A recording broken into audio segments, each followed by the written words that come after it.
Hola amigos, muy buenas tardes. Mi nombre es Raúl Campos, soy litigante en materia civil penal familiar y laboral. Mi teléfono es 55 24 12 59 12. Ya saben, estoy para servirles mensajes, llamadas, inclusive si quieren escribirme a mi correo electrónico, con mucho gusto, previo solicitud a mi WhatsApp. Ok, el día de hoy vamos a hablar sobre lo que es el usufructo, amigos. Usufructo. Es muy común a veces que en algunos ámbitos eh, tengamos algunas dudas respecto de el cómo se está poseyendo un bien inmueble que fue heredado y que en el testamento, generalmente en el testamento se menciona los herederos y a veces se menciona usufructo. ¿Sale? Entonces nos quedamos con la duda, ¿qué será el usufructo? ¿Por qué hay usufructo? ¿Y cuáles son las características del usufructo? Bueno amigos, es muy sencillo. El usufructo es una figura jurídica que responde a la necesidad de que alguien se beneficie con el uso, como dice el nombre, usufructo, el uso de un bien o una propiedad que es de un tercero, es decir, son bienes ajenos, pero son aprovechados por una persona que se llama usufructuario. ¿Sale? Usufructuario. ¿Y qué significa esto? Bueno, que esta persona que es nombrada como usufructuario va a hacer goce y disfrute, va a aprovechar el uso de ese bien inmueble para sí mismo. Les voy a comentar brevemente cómo es que se da ese usufructo. Miren, a veces en los testamentos se dice, dejo como mis herederos a mis hijos, ¿sale? Pero dejo a una tercera persona, no sé, a la persona de la limpieza que me ayudaba o un familiar que me cuidó durante mucho tiempo en mi enfermedad y que no tiene dónde vivir. Y entonces señalo a esa persona para que viva en usufructo, ya sea por un tiempo determinado, 1 año, 2 años, 3 años, o inclusive de manera vitalicia, para que haga uso, goce y disfrute de ese bien inmueble que es de mi propiedad. ¿Sale? Ese es el usufructo, amigos. Entonces, miren, les voy a comentar algo que pasa muy seguido y además un breve consejo al respecto. Miren, a mí me gusta mucho esta figura jurídica, muchísimo me gusta. ¿Por qué? Porque a veces las personas cuando ya están realizando su testamento y le quieren dejar a sus hijos, por ejemplo, a sus hijos, esa propiedad, pero también vive su madre, ¿no? La madre del autor del testamento, pero esta persona es, por alguna circunstancia, pues va a fallecer o sabe que está una enfermedad terminal y que, bueno, no va a vivir más allá de una temporalidad, ¿no? Muy corta.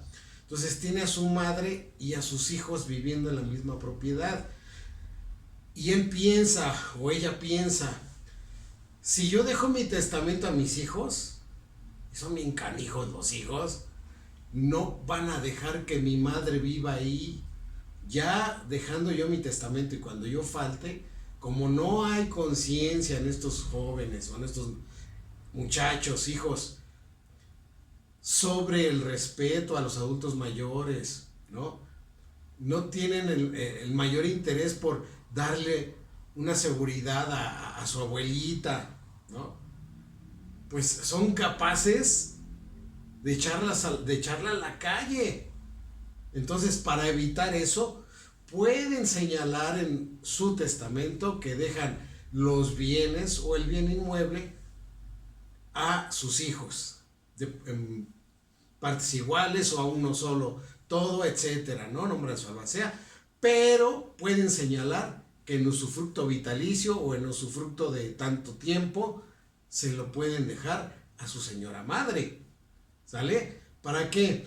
Para que su señora madre no sea despojada de ese bien inmueble, no sea corrida, no despojada, utilicé mal el término, no sea corrida, no sea lanzada, no la dejen en la calle por el solo hecho de ser estos hijos herederos de la propiedad o del bien inmueble que ha dejado su señor padre. ¿Qué significa esto?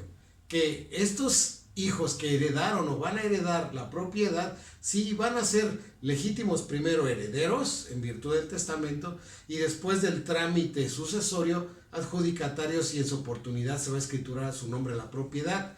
Sin embargo, en virtud de que en el testamento dice que la persona de la tercera edad, madre del que va a fallecer o ya falleció, va a quedar como usufructuaria, a ella no se le puede sacar de ahí, porque ella como usufructuaria tiene el derecho a gozar, disfrutar y aprovechar esa propiedad, ya sea de manera temporal, si existe ahí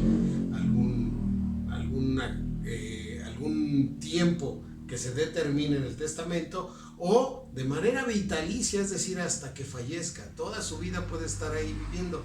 Eso significa que estas personas, los herederos, los hijos que ya hicieron el trámite sucesorio, fueron nombrados en su momento adjudicatarios y sacaron la escritura y propietarios, no pueden sacar a esta persona, no la pueden sacar.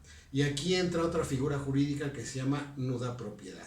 Es decir, si hay un usufructo, existe también una nuda propiedad. Esto significa que sí son propietarios, pero no pueden hacer ningún movimiento respecto de la propiedad, es decir, no pueden vender, no pueden ocupar, no pueden tampoco molestar a la usufructuaria que está ocupando el bien inmueble, en virtud de que le dejaron el usufructo vitalicio respecto de ese bien inmueble. ¿Sale, amigos? Esta es la figura en general del usufructo. Tiene muchísimos bemoles esta figura jurídica. No nada más es con inmuebles, sino también inclusive con animales, ¿no? Con muebles también que producen algún tipo de beneficio, hablando de terrenos que producen cosechas, ¿no? Hay muchísimos ejemplos que la doctrina lo menciona, ¿no? Entonces, eso ya va con mayor profundidad y que, bueno, en este tipo de videos que yo hago, no tiene mucho sentido realizar punto por punto todo lo que se puede hacer respecto de esto que se llama usufructo, sino que es en general y es respecto a la Ciudad de México, que, bueno, también a nivel federal se puede realizar porque en términos generales son los mismos principios. ¿Sale? ¿Cuándo termina el usufructo? Bueno, pues cuando fallece la persona usufructuaria, es decir, quien está aprovechando el uso, gozo y disfrute del bien inmueble, pues fallece, pues ahí se termina el usufructo. Cuando se destruye, por ejemplo, el bien que se está usufructuando. Les doy un ejemplo, hablando de animales, que una vaca, se determina que toda la leche que produzca la vaca se va a beneficiar fulanito en su calidad de usufructo. Uy, se muere la vaca, se acabó el usufructo. Se puede hacer usufructo varias personas. Es decir, pues la casa la dejo en usufructo a mi tía, mi mamá, mi abuelita. Y como herederos legítimos a mis hijos Juanito y Pedrito, ¿no? Por ejemplo. Y entonces, si una de las tías usufructuarias fallece, no importa. ¿Por qué? Porque en el contrato de usufructo, ya sea en el testamento o en un contrato, si fallece uno de los usufructuarios, pues ese usufructo pasa al propietario. Es decir, no implica mayor problema, a menos que se acuerde que el usufructo se acrece a los otros usufructuarios, es decir, se incrementa, ¿no? Entonces, vean, hay muchísimas posibilidades respecto al usufructo. Pero en general es aprovechar, goce, uso y disfrute de un bien que es de un tercero, que es ajeno al usufructuario. ¿Sale? Y repito, ese bien que está ocupando el usufructuario no puede venderse, no puede molestarse, no puede perturbarse esa ocupación, ese uso o ese goce y disfrute, porque ya está autorizado por el propietario, ya sea un testamento o en un contrato, o porque así lo le dice la ley, o porque lo dictó una sentencia, un juez en una sentencia, ¿no? Porque también hay esas situaciones. Entonces, pero en términos generales esto sucede. Bueno, amigos, déjenme darles una idea. Si ustedes tienen a su mamacita, a su papacito ya mayores de edad, y ustedes sienten que ya están enfermos o que quieren protegerlos, ¿no? Bueno, no nada más hablando de ellos, sino de una tercera persona. Pero también quieren dejarles sus bienes a sus hijos o a sus sobrinos o a alguien que quieren mucho, sí, pero que si ustedes fallecen no haya la posibilidad de que saquen a esas personas que ustedes quieren, pues nombren en su testamento como usufructuarios a las personas que aman y que son vulnerables por su edad, por su economía, etcétera. Y como herederos legítimos, pues a las personas que son más cercanas desde el punto de vista familiar. ¿Vale? Eso es lo que yo les puedo decir respecto de esta figura jurídica. Y bueno, amigos, pues yo quedo a sus órdenes como siempre en el teléfono que ya les comenté, 55 24 12 59 12, y les doy respuesta a todo lo que ustedes deseen. Los juicios obviamente los llevo yo personalmente. Tengo algunas personas que me ayudan, pero solo es para situaciones de trámite.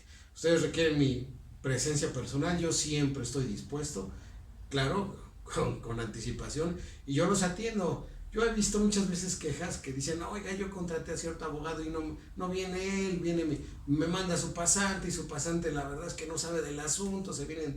No, amigos, entonces me requieren a mí, yo voy personalmente y los atiendo los asuntos. También yo voy a los juzgados a checar los acuerdos de manera personal, atiendo las audiencias de manera personal. ¿Sale? Entonces, pues estoy a sus órdenes y adelante con sus demandas, amigos.